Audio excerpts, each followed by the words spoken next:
fancy watch. It looks very nice. I got a fancy man watch. Is that expensive? It was moderately expensive. Do you know Brian Baumgartner has a huge watch collection? This I don't doubt. The man rolls he is lush, you know? That's why he's all up in the Cameo all the time. He's got to pay for his watch collection. What Dave Keckner told me one time, he said, when the sun comes up, I am spending money. He has a big family. Yeah, he's got 5 kids. Yeah. Brian's only got 2, but he's got an enormous watch collection and needs some tending. He has some habits. But do you know how big watch culture is online?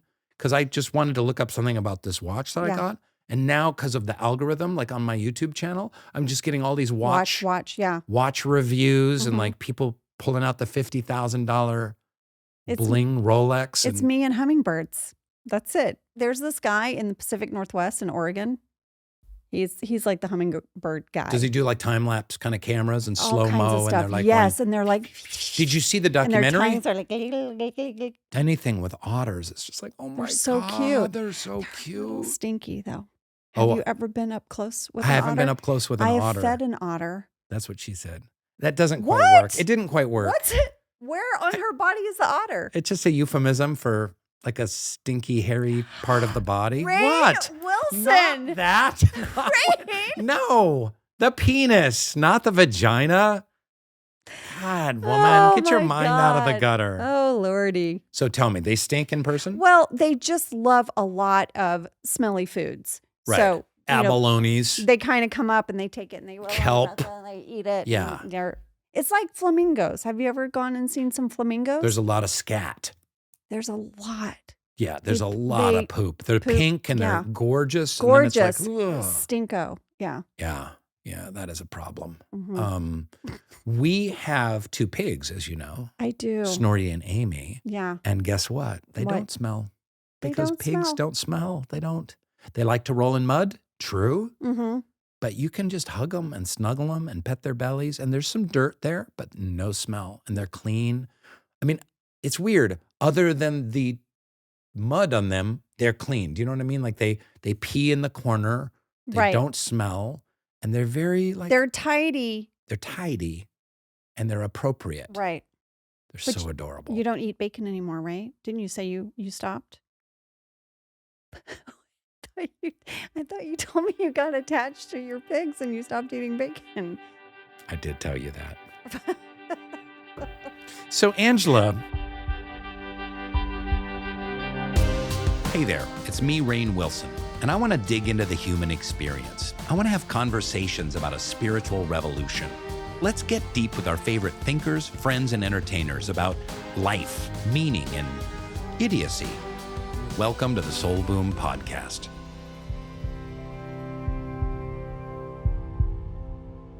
Thanks for coming on the Soul Boom Podcast, Angela Kinsey. Thanks for having me, Rainn Wilson. God, did I meet you 20 years ago almost? Almost. Oh, God, really? Yeah. Yeah. We started filming the pilot in January of 2004. That was a long time By ago. the time this comes out, it will be 20 years. 20 years. It's weird to interview someone you've known so long, right? 20 years. Our friendship is older than some people watching. That's pathetic. Yeah. Yeah. We're old. But this is a different kind of conversation and a different kind of podcast. I'm hoping to get to know a different part of you and to help share that with the folks. Okay. But when we were talking the other day about we have so many things in common. It's almost crazy, going down the list. Mm-hmm. One of them is you and I both lived in foreign countries as a child. That's right. That's crazy. We both have a ringworm story. So I didn't have ringworm. I had intestinal worms that came out of my butthole when I took the appropriate medication. Yes. As I wrote about in The Bassoon King. Yes. And they would occasionally come out in my underpants squirming around when I was a child. Did you know this? Did I tell you this? One time one came out and then I plucked it out of my underwear. You reached under, didn't you feel it? And Yes. And I was about 4 years old and I held it up and it was white. Oh. It was as white and pale as you can possibly imagine. It was like Jim Whoa. Gaffigan level. Ew. And then- I mean, sorry, that's so gross. And I then- just pictured a little Jim Gaffigan. It was, Head and of then a worm. I threw it down, and then we were living in Nicaragua, and my stepmom was like, kill it. And these kids came out with a shovel, and they were stabbing the worm. And And she was then like, you- don't touch it, it's dirty. Yeah. Sucio. But like, muértate. Sucio, They were yeah. like, kill it. And Isn't it happened. funny how that turns out? Did it turn for you? Did you have a moment where you were like, ew, that's gross? And then when they went at it, you're like, okay, maybe not. You should take it easy. That on used to them. be a part of my body. What are you doing? He lived in my intestine for months. Let's move on. Let's go back. What foreign country did you I live lived in Indonesia, No. and my sister got a tapeworm. I did not. in?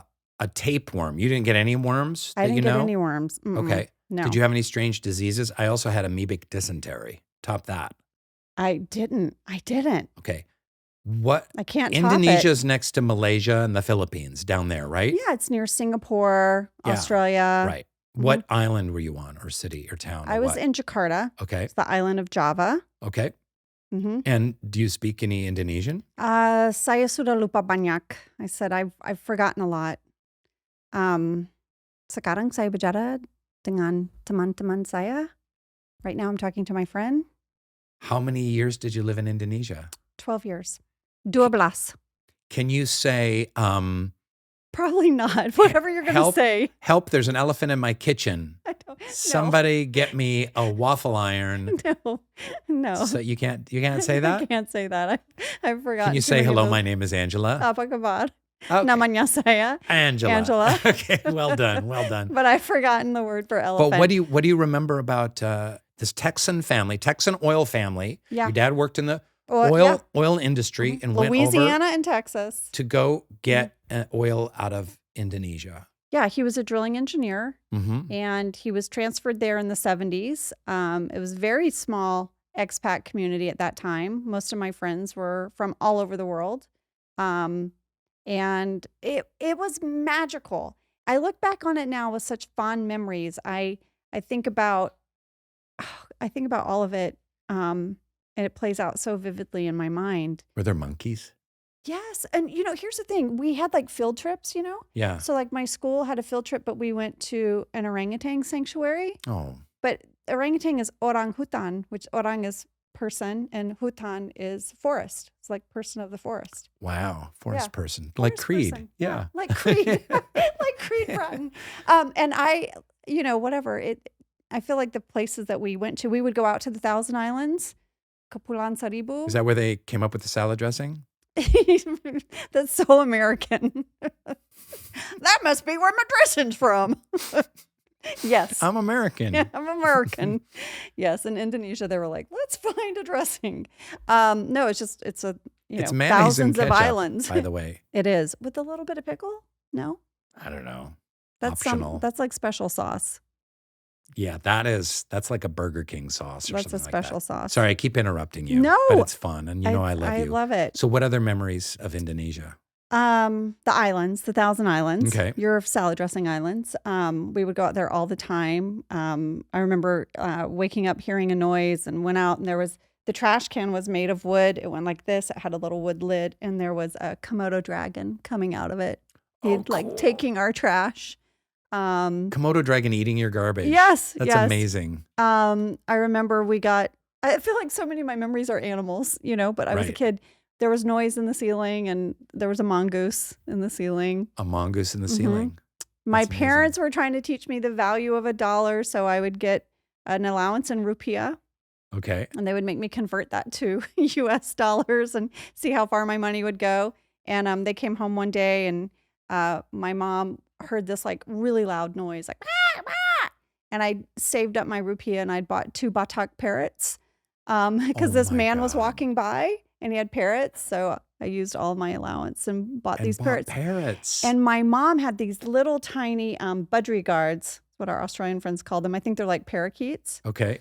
She had a little atrium with all these budgerigars, and we would sit and have breakfast and look at the budgerigars.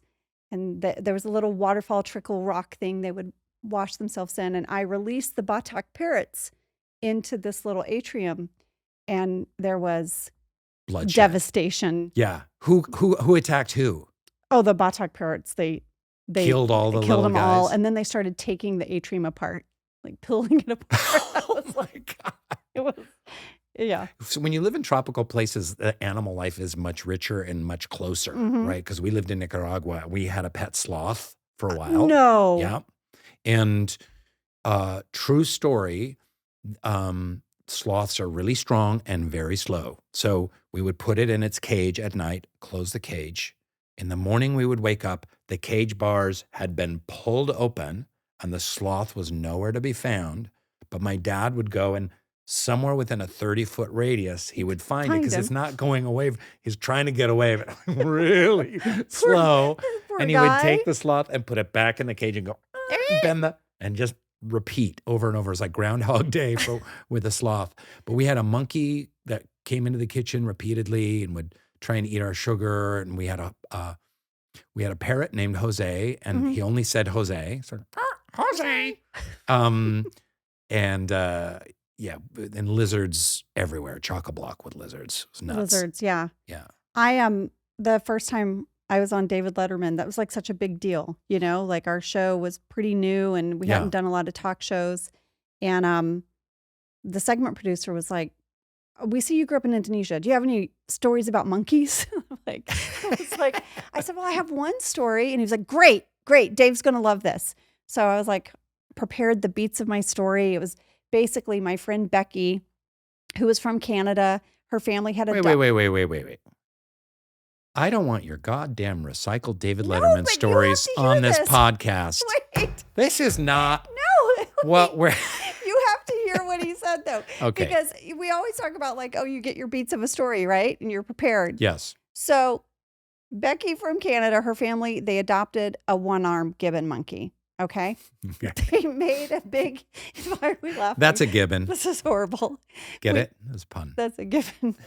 They made this enclosed atrium by their breakfast table. It had trees.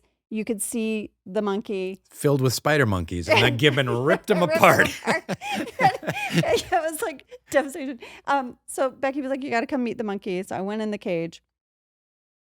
And I was sitting next to Becky, and the monkey kind of started going through my hair, And Becky thought that was funny, and I hit her. I was like, "Stop laughing." And the monkey went, attacked me. Because you did a slapperoo. I did a slap. Oh my God. And it came at me, and it was like trying to bite me, and I was like, "Get it off me." And like I ran out, and then that monkey hated me. From then on, whenever I would go by the window, if it was really upset, it would swing by. If whatever upset it, but I was one of the things. It would swing by and it would open its legs and it would just piss on the window.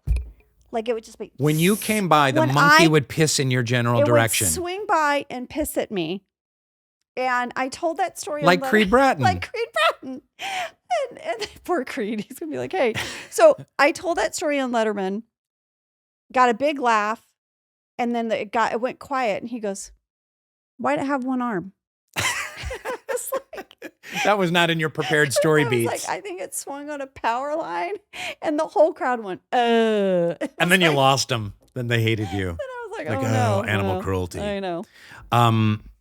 We here at Soul Boom, we're trying to dig into deep, beautiful, exquisite, wonderful, difficult, scintillating human conversations about being a human being. We have so much else in common.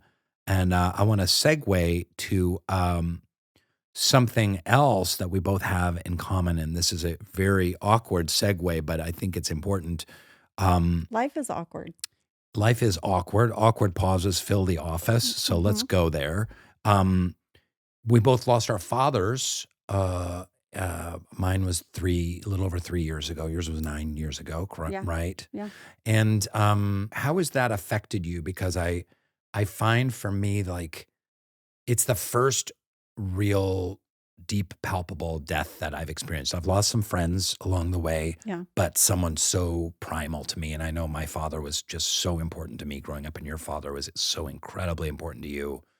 What was that grief process like, and what is it like today, all these years later? Well, I think the thing is that it's just always with you. Mm-hmm. I feel like I carry my grief every day, and some days I can set it aside but it's sneaky. Some days I just will be somewhere, or I was in the grocery store and I saw like something he liked, this cookie that he liked. I didn't even think they had them in California. And I just instantly just remembered this memory of him. Mm. And I got a little choked up, in the grocery store. That's how grief is. It's always there. Yeah. It's always a part of you. Yeah. When he It feels like a wave, doesn't it? Sometimes I experience it like just a wave. Mm-hmm. I was in my office not long ago, and I was thinking about something. Maybe it was a photo, like on the iPhone came up, and that, or something, and it triggered it, and I just started to cry, and it was in my office, and then my assistant came by. It was just like, it was like an office moment. I was like, and the assistant came by with like some papers by my door and saw me and was like, and then walked away. I was like, it's okay. It's okay. I'm just grieving my dead father. Yeah, it is. It's like that. And sometimes. And then a minute or two later, it was gone. Yeah. Yeah. I remember having reactions to things you don't think you'll react to, or have attachments to things you didn't think you'd be attached to. My dad had helped me set up my daughter's bedroom. And I had gotten the little wooden block letters that spell out her name, Isabel, and he had hung them for me. Mhm. I remember we'd spent a lot of time, like, should it go like this, or, like that. And he hung them for me. And we were going to have her room painted. And years later, she wanted to update her room. Yeah. And she wanted to take the letters off. Mm-hmm. She's a teenager now. Yeah. And I mean, out of nowhere, I was like, you can't say them. Oh God. I was like, my dad hung those. And and then life goes on, and you take the letters off and but man, do I miss him. You know what I miss so much? And it totally makes me teary whenever I think of it, but I miss his voice so much.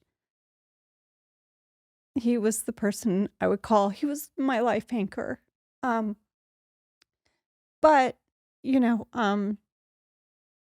my mom, he had left the outgoing message on our home machine. They still have that big old honkin' home machine. With the cassette tape in it. Yeah, and she's never changed it. So sometimes when I miss him, I call and he answers the phone. Yeah. But I'm so thankful. Like, at the same time, you have this grief and then you have gratitude. I think grief and gratitude really go hand in hand if you can just appreciate what you had, the time you had. Mm-hmm. Do we have a Kleenex anywhere? Sorry. If we're going to talk about dead dads. We're going to go talk about my dad. I'm going to need a roll of toilet paper. No, you're really fine. It's not a makeup thing. I just wanted to make sure that you had, in case you felt like, but don't leave that there. It's in the shot, weirdo. Hey, everybody. It's me, Rainn. I want to share something with you. I have gone through periods of my life where I have felt a little bit lost in the chaos, in the anxiety. I often am searching for some clarity. So I want to share something really special. It's an app called Waking Up. This is founded by the great Sam Harris. You've heard of Sam Harris. He's also a neuroscientist. And Waking Up is an incredible arsenal, is the best way to describe it, of mindfulness, meditation, so many resources for mental health, all grounded in secular techniques, and it has approaches baked into it that actually work. There's so many different tools for my spiritual toolbox, and I really can't recommend it more highly. Soul Boom listeners can get their first month for free, plus you'll save $30 on the in-app price. If you go to wakingup.com/soulboom, you can start your free month today. That's wakingup.com/soulboom to get a free month plus $30 off. The chapter in your book where you wrote about your dad, and that was so powerful for me, Rainn. I was so thankful you shared it, because I think a lot of times in grief, sometimes you can feel alone in your grief, but I just think when other people share about it, it can be really helpful. That's really beautiful. I think the thing that moves me the most when I think about my dad, and it's something that I wasn't grateful for until he passed away, and that's where it gets a little difficult, I realized that my dad was the kind of guy, he always made every room he went into a better place. So any room he went into, he would go to the store, he would go to the coffee shop, he'd go to the Trader Joe's, he would come to a Baha'i gathering or whatever. He would always be like, hey, how's everybody? How are you? So nice to see you. Oh, that looks really nice. He's always got a compliment, a Mhm. joke, something uplifting. He never kind of came in and was like, "Mwah." He Yeah. never sucked energy from the room, always just like giving. And that was his way. He did it very consciously to like, as kind of service, to bring joy and connection wherever he went. And it's something like when he passed, I was like, God, he always did that. I don't always do that. Yeah. Sometimes it's hard to believe I can be kind of a dick. And I realized like I want to emulate that about him. I want to be that kind of person that Right. when I go, people will be like, Rainn always like uplifted a room and brightened a room and connected with people. Yeah. But yeah, I feel like grief is something that our culture doesn't do very well. This is why I wanted to bring this up with you, this topic.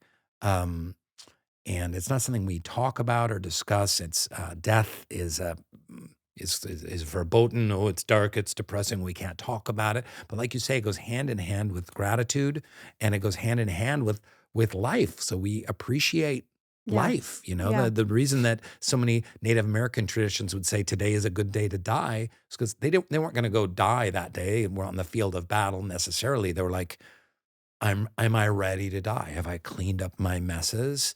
Am I in gratitude and thankfulness for Mhm. this life that I have?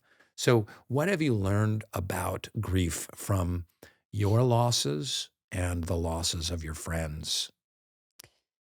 Well, one of the biggest things I think I had to have compassion for is that everybody grieves differently. Mm, And even within my own family, I have 3 sisters.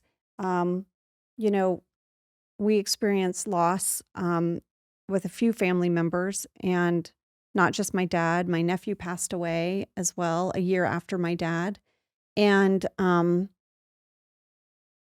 how I grieve and how you grieve is probably not the same, hmm but we have to make space for each other mm, because hmm everyone processes it differently. I at that time I was very I was like protective of my dad's memory. Like I wanted to just like hold all no, it's this is how he said that and that's how he did this and this is how and we're not going to change this. We're not going to change like I was just like holding all of this mm, desperately. And one of my sisters was more about kind of we can go through things and we can give things away and I was like no, wait, mm, Um and she was doing her own grieving. hmm She was sorting through things and I don't know, it's taught me to have compassion in a way. Um, because there might be someone in your family that sits there quietly and then the person right next to you hmm is a mess. Yeah. But it doesn't mean that they're not feeling a deep river of sorrow. And some people can feel kind of stuck in their grief, right? Yeah. Yes. And I know for me, I've lost dear friends and like their spouses. I feel like it's a year and a half later and they're not moving on. And it's like, but who knows how it's going to take as long as it's going to take, and I Yeah. hope people get help and talk it out and join a grief group and get support. And Yeah. you have to feel the feelings to let them out. And that can be really hard. Like if you're holding your feelings in check all the time, Yeah. it's going to stay longer as opposed to like the only way out is through. Well, I also felt like my daughter was young and she kept connecting me to the now. I Mm, kept wanting to be in the past. I mm, kept wanting to be like just holding on to these memories, mm, but then she'd be like, I need a snack. I'm hungry. Kind of like, hey, I'm here. And I'd been having a really hard time after his funeral. And she turned to me one day and she said, Mama, it's really hard to have a sad mama. mm. And I just was like, okay, it's perfectly normal to have emotions and to Yeah. show your emotions to your children and grieve, but I've got to now get on with living. My dad would want me to do that. hmm I have people to care for. He loved caring for people, that was his love language, was to take care of of you. You know, if we went out on the farm and it was muddy, mom would make us kick our shoes off by the back door. When we'd come back through the door, they'd be spotless. He would have been out there cleaning all of our shoes. Wow. Yeah, he was just a very like a love by action and doing. And so I was like, it's time to get to doing things. He would have wanted that. You know, one of the things I wanted to talk to you about today was family. And because I was thinking about, I come from much more of a broken family than you, like multiple divorces and remarriages and stuff like that. So in that sense, it's kind of a blended family that I currently have I have a mom and two stepmoms. Okay. So my birth mother, and then the stepmom that basically raised me, and then the stepmom that was married to my dad when he passed. My dad's a widow. And I'm close with all of them. And it's interesting. Yeah. Rainn had 3 mothers. That's your next book. That's my next book. My 3 moms. That's our It's next a sitcom. Hey, I get to be one of them. Hey. I'm the short mom. That's weird. Wait, I can't be your You're mom. younger than I am. Wait. That's crazy. Wait, no. But you have I love your family so much. You have such a beautiful but blended family, and so many people have blended families these days. What's that like? You know, I was completely done. I was done. I was like, okay, I had a marriage. You had a marriage. You had a child. I had a child. Yep. I'm just gonna. Yep. This is it. You know, and I think, you know, that's obviously when life surprises you and you meet someone and you're like, wait, I wasn't going to do this again. And so I had my daughter. He had 2 sons. So it was very kind of like the Brady Bunch. And the kids just got along so well. They were just buddies. And I'm so thankful for it. I feel like Isabel and I, we had a home, but they made us a family. And it's that delightful chaos. It's running up and down the stairs and someone throwing the ball and, you know, like one of our mini pets freaking out and darting this way, and someone yelling, "You took my sweatshirt." It's like all of that. I think that's what I always wanted. Yeah. I wanted all of that. The cacophony of a family. Yeah. So I'm really thankful what the boys brought out of my daughter. Yeah. She and I, is very funny when we all first started to live together. You know, we would play dolls, we would color. And then she was like, Mama, like one time she was like, should we wrestle? And I was like, yeah. And we were just like, you know. And then Josh and the boys move in and they play this game called Fists of Fury. They like made it up. Okay. And basically the boys just run at Josh, my husband, as hard as they can. And as they get to him, he just picks them up and he throws them on the couch. And they come in at him again and he picks them up and throws them on the couch over and over. They love that. So when they first started playing this, Isabel was like, Mama, what they doing? And I was like, I don't know, I think this is wrestling. This is wrestling. And she was like, Josh, can I do it? Can I do it? And he was like, sure, Isabel. And she came at him and he said, I was so scared. He was like, oh God. She was like this praying mantis. She was like, like he was like, oh my gosh. Yeah. So we had all of these ways that our family blended together that were so fun and surprising. And, you know, I feel like family it's a safe space. It's a place where you have shared history. And when you're a blended family, you're creating a new history. And that can be really fun. Expanding a vision of family, I think, is really important. And that means families can be difficult. The most difficult challenges we face in our lives can come from family, right? Right. Because you care about them, you're close, there's differences, there's familiarity breeds contempt. There's a lot of that going on, but we do need to kind of expand our view of family beyond the biological, and not just to people that are like us. Yeah. But I mean, really, we're a human family. I'm sorry to sound like a hippie, but we are. 7 billion of us on this, sharing the resources of this planet. I like the hippie side of you. And it's very real. And family means you will sacrifice your love, time, attention, status, and comfort for the well-being of others. That's what we do for our family. And we have to expand that circle so that we're doing that for the poor, the dispossessed, the immigrant, the outsider, the unloved. And we are making an ever-expanding circle. That was beautiful. I mean, that was beautiful. That's why I have a podcast and you don't. Good night, everybody. That's your mic drop. The mics are too expensive. Yeah, don't drop them. Don't drop those the mics. I wanted to bring up family with you as well because, and again, going back to this list of what we have in common, we have, I mean, the Office cast, I really feel like is a family, was a family. BJ always says, Office family forever. That's what he always says. Yeah, and it's, and people say, you know, what do you miss about the Office? And obviously, well, I just miss that Office family. I mean, the amount of love and camaraderie that we had on the set was astonishing in that little group, and it's still holding true 10 years later. Yeah, we still have a text thread. We've got a text thread. Office Peeps. Office Peeps. Who named it? It's called Office Peeps. I don't know who started it. I know. Yeah. But we all check in. My favorite is when out of nowhere we get a text from Creed. Yeah. Like, remember he made like a little Christmas song one time and he filmed himself and he was singing. Do you remember that one? Sent it to us. Yeah. Yeah. One time he sent me a picture of himself with a hairless cat. No explanation. Yep. I always get random Creed things. Yeah. That's We're a family. We are a family. But the other family that's been created out of this are Office fans too. Yeah.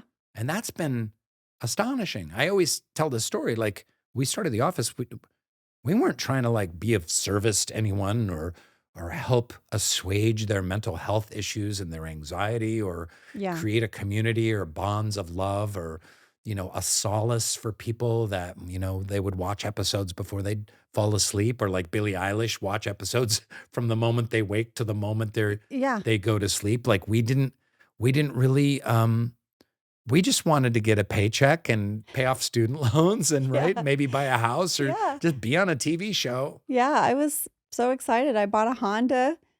Remember I had that old Chevy Blazer and we were filming Booze Cruise and I turned right and my front left tire went that way. Oh my gosh. I vaguely remember that. Yeah. But that's what we were thinking. We were like, oh my gosh, we got a job. But what's it, especially for you, because you've created yet another family with Office ladies. I mean, you and Jenna met on the set, first season became like BFFs. Yeah. And immediately. And now you teased us all the time. Yes, I did. Yeah. And how did I tease you? Yeah. Tell the audience at home. Okay. So we would walk and we'd be talking. And as we walked by, Rainn would go, click, click, click, click, click, click, click. Two no hands, click, click, click, click, click. God, I was such a dick. Can you tell the story about how I wouldn't say hello to the crew? Oh, this is legend. This is Rainn Wilson legend.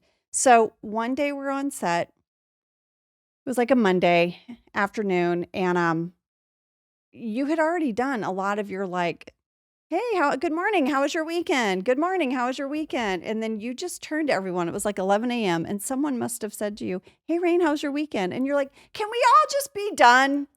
Can we be done? Like, I'm fine on Monday morning. If you want to say good morning, great. You know? But and then how's your weekend? Okay. But by Tuesday, no. You can't ask me about my weekend anymore. I'm done. In fact, maybe we just say good morning on Monday. And then we don't have to say good morning the rest of the week. You just fractured and all this just came out of you. And it was to the whole bullpen and everyone was like, and the crew too. Yeah, the crew. I remember, I'll never forget the look on Dale's face. Dale was like, we just said good morning, like. But here's the deal, and people don't understand this. Like, I'm a relatively private person. I like to be social occasionally, and I'm coming in and doing my work. And when you're on a set, there's like 50 crew members all around. There's hair and makeup and transportation and security and it's props. It's a little over 100 people. Yeah. And there's accounting and there's, a camera department and electrics and grips and the list goes on. And so you come in, and good morning. Good morning. Hey, Bobby. Good morning. Hey. Good, really good. How was your weekend? Good. Mm-hmm. Hey, Cindy. Oh, good. Yep, really good. And it's like goes on and on and on. And it's like, and then it's Tuesday. Morning, Rainn. How was your evening last night? And you were just like, I went home and I had dinner and I watched Lost and then I went to sleep. How was yours, Cindy? And then 2 steps later, hey, Rainn, catch that football game. And then it's Wednesday and it's like Groundhog Day all over again. And it's like enough. Monday morning. Yeah. Good morning. How was your You weekend? get one day, you said. You said one day where we exchange pleasantries. And then Tuesday through Friday, there's nothing. no more. Silence. And it kind of worked. People did kind of. They backed off you. They backed off a little bit. A little bit. I did get kind of a bad reputation for that. You did a little bit. So I'm sorry. But anyways, you had BFFs with Jenna. That's wonderful. That's delightful. Oh, I know. My cat. I think you actually said, do you guys, you said to us, how'd you word it? You were like, how do you have anything left to talk about? It's so true. But you doing Office Ladies, is that what it's called? Office Girls? Office Ladies, stop it. You know it. the name. You guys have created kind of another like mini office. There's office lovers. There's office lovers who also are lovers of office ladies. And that's a really passionate community. Those people, they're the best. They will die for you. They're so amazing. awesome. And they love the show and they love getting to know the cast and crew and behind the scenes stories. They've just been so wonderful. Jenna and I are humbled by it because we get to hang out. We get to be best friends. We get to talk about this amazing chapter of our lives. Yeah. And now we have this community and we just feel so fortunate. But again, going back to family, it's what an interesting phenomenon it has been for me over the years. I mean, it started right away with The Office, but especially like 5 years after we ended, when it was at the height of like the Netflix, and all of a sudden you just had this other wave of popularity, and people saying how much The Office meant to them, and you know their parents were getting a divorce, or friend had cancer, or the struggles and difficulties, and they were, you know, they would watch The Office, and it would give them such hope and such light in their hearts, and like I said, we didn't go in trying to build that, but. Yeah. What has that been like for you to kind of realize that we were a part of something that kind of made millions of people's lives better? I'm not trying to brag, but it's just true. Well, I mean, and we brought a little laughter, a little escape. Mm-hmm. And we all talk about this as a cast that it is just wild to me. It really is. I never thought I would be part of something that big. I think of shows that brought my family together.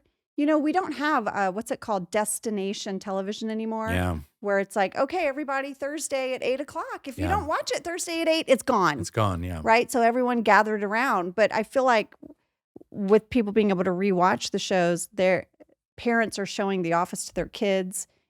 I have so many parents come up to me and say, you know, my kid's a teenager. We don't do that much together anymore because they kind of have their friends in their lives, but we watch The Office together. And I know you get that too. And I love that. I love the idea that we're a part of something that brings people together. Mm-hmm. Mm-hmm. And I mean, it's just not lost on me how rare that is. Here's my least favorite question.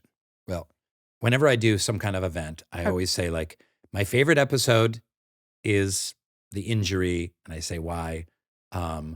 Steve Carell is wonderful to work with. My favorite prank is when they took my desk into the bathroom. Like I knock off like the questions that everyone asks. Right. But the other question that everyone asks is like, how are you like Dwight? You know, in what ways are you like Dwight? And it's just so dumb. It's like, just look at some videos of me in life having conversations and then watch Dwight and then you can see for yourself. Like you can. Have you ever said to like an audience of people, need to do that. Dumb question? I'm going to do that. Next. I'm going to do that next time. Okay. I'm going to be like, you fucking idiot. Are you fucking kidding?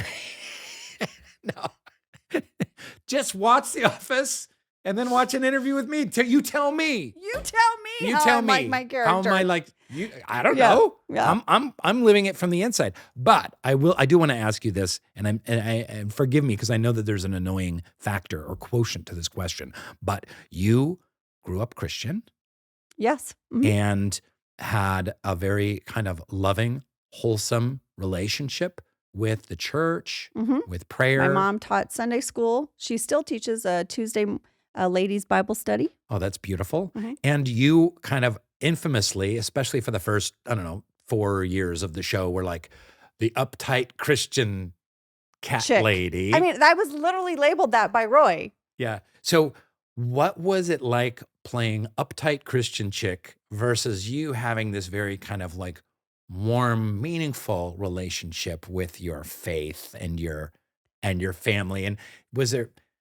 Obviously you're just playing a funny character, and that Right, added right, something to the ensemble that made her kind of memorable and prickly and interesting. right. But did that ever bump up against you in any way, or did you any kind of like frisson around that? Yeah, yeah. Actually, there were one or two times where there would be a joke written for her that I thought was just really stereotypical, Yeah. maybe one note. And I like to think of her as a full, like, well-rounded person, you know?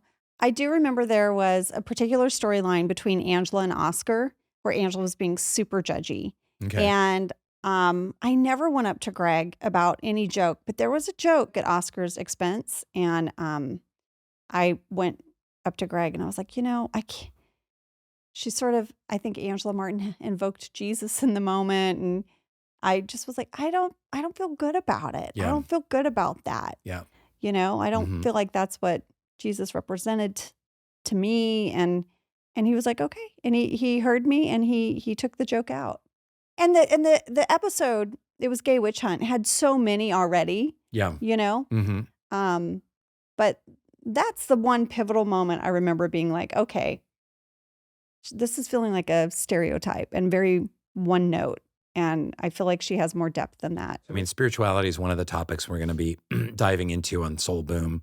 As you know, it's a topic, an issue I feel is under discussed, under excavated. People Mhm. have they hear spirituality because they either think church or they think like woo woo crystals and incense. Yeah. So it's hard to kind of unpack on a deeper level. But Right. what does your faith mean to you? What was that like growing up with your mom? I know prayer was very important in your family. Yeah. Prayer is still important in my family. Mhm. My mom gets up every morning and reads scripture and prays over her family. That's something I grew up very familiar with. It's part of my life. We said grace at dinner time. We used to go around the table, and my siblings and my dad made up this thing that if we went like that, we didn't have to say the grace. So you put your thumb, and if you put your thumb on the table, you didn't have to say it. So you'd be looking for the one person who wasn't paying attention, So basically, you just see a bunch of kids like this, Mhm. But anyway, so just prayer has always been there, and And by the way, why do we only say grace around meals? why do can't we we only say- give thanks at mealtime? Yeah. Yeah. Like I want to say grace right now. Give me a hand, Okay. give me Oh, a I hand. would love that. Okay, I'm going to say grace. Lord, we are grateful for the opportunity to have this podcast. I want to thank Mike and Kartik and the whole gang helping produce it. These beautiful microphones and this wonderful set Yeah. that was created for Soul Boom. Mhm. And one of my very first guests and one of my favorite people on the planet, Angela Kinsey, for having this conversation. None of this could happen without the bounty and wonder and majesty of the universe that has brought us together in this moment to have this exact conversation, which I hope inspires people and uplifts them. And I'm just so thankful to be a part of this whole situation. Thank you, God. Amen. I like it. First time grace has been said for a podcast. That we know of, That's true. right? There's probably a lot of There's Christian many- podcasts there's out there many like, podcasts that are like, let us pray. Rainn, we Let pray. this podcast We start and every podcast with reach prayer. the- I would say my prayer for you would just be that God go before you, that your steps are ordered, that God bless you, and God knows your heart, and you have a heart for service. So Thank you. That's You're very welcome. sweet. you're welcome. Did you teach your kids to pray? I pray a lot with my daughter. I think we've just done that from the beginning. Yeah. My husband is not as religious, Okay. but I will say a prayer over all of us. I'll be like, especially, before we go on a big trip, I'm like, all right, guys. And it's just newer to my husband and his sons, but they know that about me. Yeah. And Hey, he married a Texan. he married. What does that have to do with Well, it? come on. There's some people in Texas right now that are like, no, Rainn, No. I am There's no atheists in Texas. Sure there are. They're electrocuted. There are not. That's horrible. That is horrible. Yeah. But I'm definitely, between my husband and I'm the more religious person. Got it. Yeah. So one of the things the Office family has done, and people talk about so much, is what a positive impact it's made on their mental health, and how much it's helped their anxiety and depression and loneliness. And they do feel like the Office cast is like their family. Have you encountered mental health struggles either with yourself or in your family? Well, I mean, my nephew that passed away a year after my dad, he just, we lost him to depression, and he just kind of got into a dark place he couldn't come out of. And I think about all the things I missed, all the signs I missed all the time. And I want to make sure with my kids that they feel very comfortable talking to me, and especially with our sons, just having real open dialogue and open communication, and an open acceptance about emotions and dark emotions. Yes, and also about mental health. Yeah. And I am very thankful. I feel like our community of parents and at the school, it's very accepting to talk about your mental health now. And I know that's not everywhere, but I feel like our little nook where we live, people talk about it very openly. Yeah. And kids are much more open to say if they've had issues with anxiety or depression. And I'm thankful for that for this generation. I hope that continues, that level of just dialogue and normalizing the fact that, you know, we all struggle with different things. And when you struggle with something, you want to get the tools that help you cope and help you deal with that. And whatever those tools are, that shouldn't be anything you should be ashamed of. If you needed any kind of help with anything else, you know, if you needed a math tutor or, you know, someone to help you, like if you made the basketball team and you need someone to help you work on your basketball skills. But you're talking about really releasing that stigma around mental health, that is something you can and should get help with. Absolutely. And that we kind of all at certain points in our lives are going to need help with. And by the way, for viewers, listeners right there, if this is triggering, talking about suicide at all, if this is something you're thinking about, there's lots of help out there, and we're putting a suicide text line right here, chat line, phone number. Reach out and get some help and get some counseling around it. Speaking of suicide and mental health, I think one of the biggest issues around it is that people feel like what they're feeling, that they're the only person feeling that way. Yes. And everyone is going about they go out in the world, everyone's cheery and going about their lives. You look on social media, everyone's like looking sexy at the beach and looking and, you know, curating their best and shiniest moments from their lives.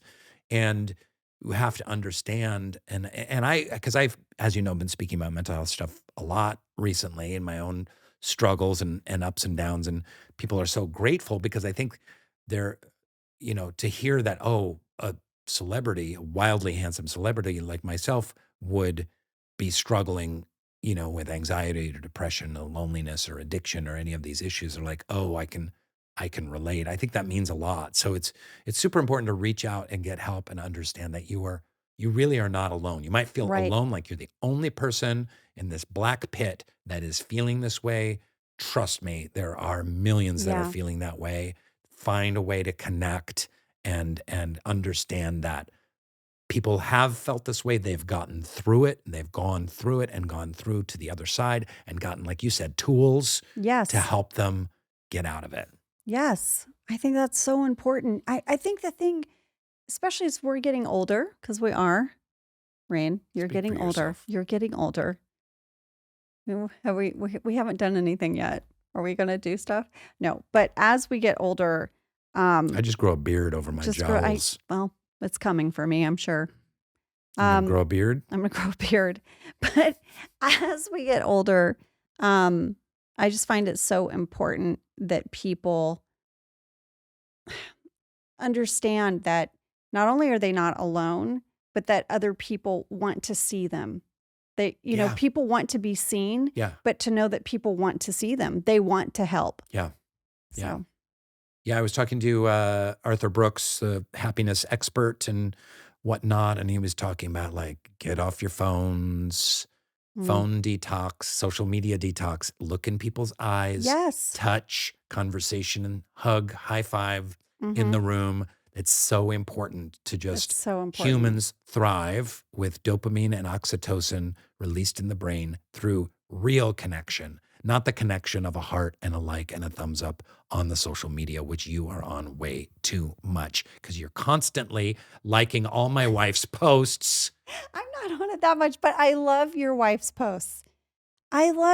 First of all, she's just so cool. Yeah, She's she is just, cool. she's Yeah. really cool, and Yeah. she's smart, and she's funny, Yeah. and she travels and is well read, and she's a great writer, and I just dig her. And now she's doing Kung Fu. She's studying Kung Fu. She practices with a sword in the driveway. she's gonna kick your ass. She's out in the Rainn. driveway She's with a gonna- sword. She's Doing like she's gonna totally kick your ass. Crouching Tiger. Kill dragon, kill Bill. Hidden, Wait, Crouching sorry. Tiger, Kill Bill. You idiot. You idiot.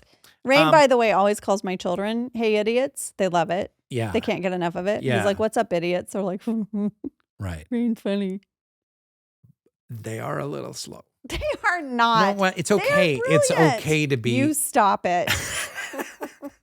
What about the old therapy? You've been on therapy rodeo? Um, You can talk to me if you ever need someone to talk to. really? Yeah, $325 an hour. $325? Yeah, my therapist is $350. I'm giving you like a 10% discount. No. I'd be a great therapist. Only it'd be pretty weird.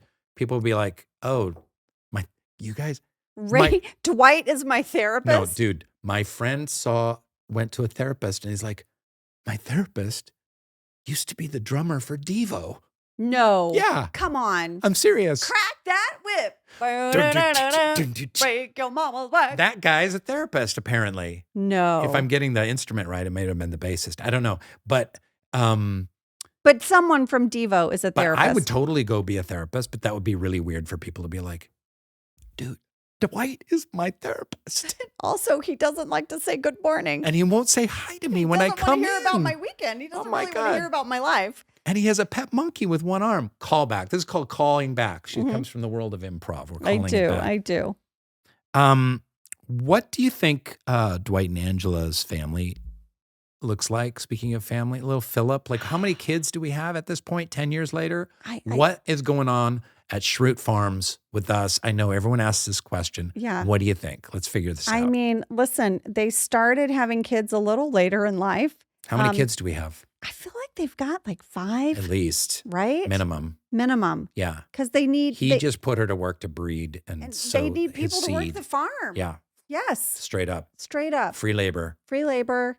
I like to think That would be a great montage. It's like 7 kids all working the farm. Like the Yeah. 1-year-old is, I don't know, like, picking something. Weed. yeah. And the weed. 2-year-old Get is the this, weeds. and the 3-year-old is raking, and Yeah. the 5-year-old is driving a tractor. Yes. And it just goes Right. on and on. I think, I think they're happy. I do. Yeah. I feel like Dwight is still running the business center at the business park. And I feel like Angela runs the farm.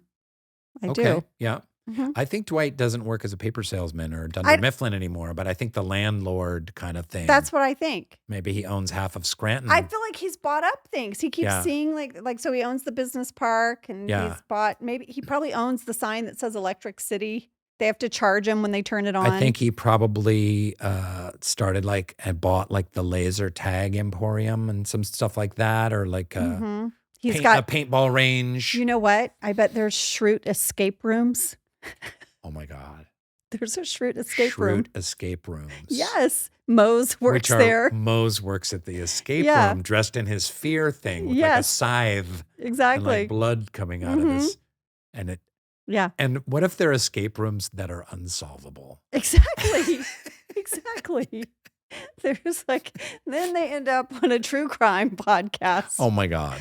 Uh, Maybe Angela has a true crime podcast trying to solve the murder of Lackawanna County or something. I don't know. The Scranton Strangler? She has The Scranton Strangler podcast. That's it. Toby hosts it, Oh my but- God, that's perfect. and he keeps having guests on that all think he's the strangler. Like, isn't that a little Isn't that kinda- bit convenient Yeah, that exactly. Toby Flenderson is... I think Dwight and Angela homeschool. Yeah, absolutely. Yeah. Maybe they hire someone from the office, Creed, to teach the children. Could you think Dwight would hire Creed? He's cheap. He's He's $5 cheap. an hour. He's available. And he gives them a shed to live in. Yeah, exactly. And he'll teach the kids. All right, kids. Yeah. Today we're going to learn about the Ramones. He's like, got his guitar. um, I like to think of it, though. It makes me happy. When Yeah. people ask me, what do you think Dwight and Angela are up to? Because, I mean, I know you get that question. I don't know. That one always makes me happy. Angela Kinsey, thanks for coming on Soul Boom. Thanks for having me. I love you so much. Did we do it all? Did we get your list? No, but this is great. All right, buddy. I love you. I love you too. Thanks for watching, listening, whatever. So I want to answer some fan questions. Okay. We have an email address, hello@soulboom.com. I saw your thing. You did a call to action. Angela's going to be here. Send in your questions. That's right. The Soul Boom Podcast. Subscribe now on YouTube, Spotify, Apple Podcasts, and wherever else you get your stupid podcasts.